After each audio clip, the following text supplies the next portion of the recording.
to respond to the 1500 block of East 80th for a male wanted for felonious assault from a local suburb. Officers arrived on scene and attempted to make contact with the male. The male did exit the house and tried to leave the area on a bicycle. Officers attempted to arrest the male when the male produced a firearm and began firing multiple times. One of our members was struck by one of those bullets.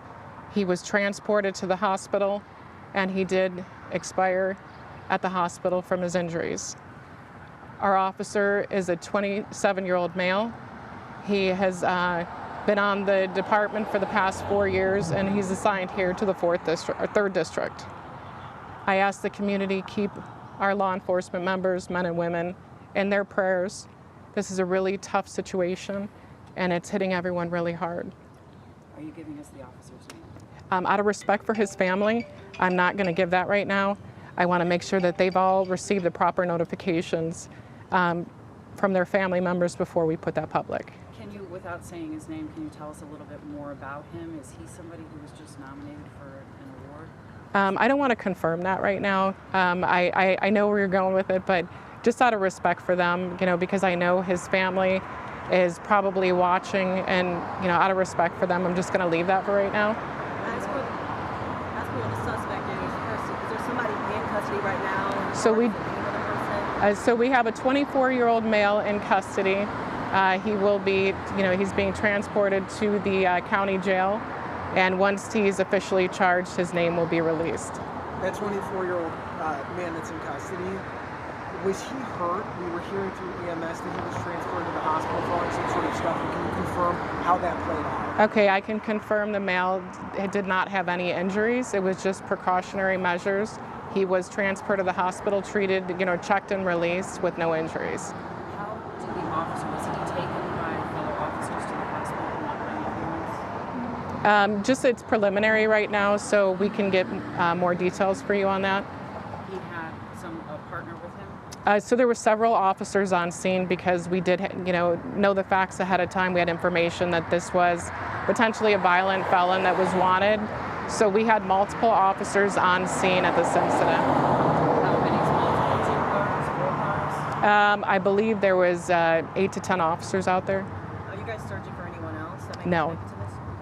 Can you tell us any more about what this was all about, why they were looking so desperately for this? There was a felonious assault warrant for this male.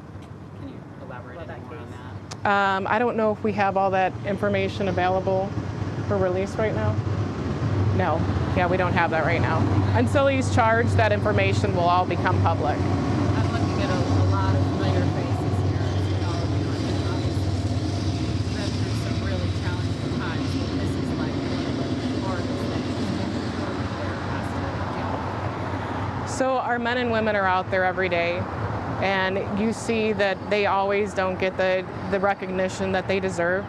And there's always stories out there that are criticizing their work or criticizing our staffing, but they go out there, they work hard, they risk their lives, they risk everything they have to protect the community, they care about the community. And I hope that this is another time to show our support to our officers. They need it, they deserve it, and I think that some of this criticizing of them needs to go away, and they need to be recognized for the heroes that they are. At the end of the day, they all want to go home. They do, absolutely. It's the 4th of July holiday. This is a 27-year-old officer. What's your message to his family members who are hearing the loud? I talked to them several times. I can't even begin to express how they feel. It's absolutely devastating. How do you hear this and know this? There's nothing that I can say to them that's going to make it better, but I can tell you that we will 100% be there for them and support them. Are they a police family? Are they a police family? I mean, are there other people in this family? I'm not going to confirm that right now. Next, one more question.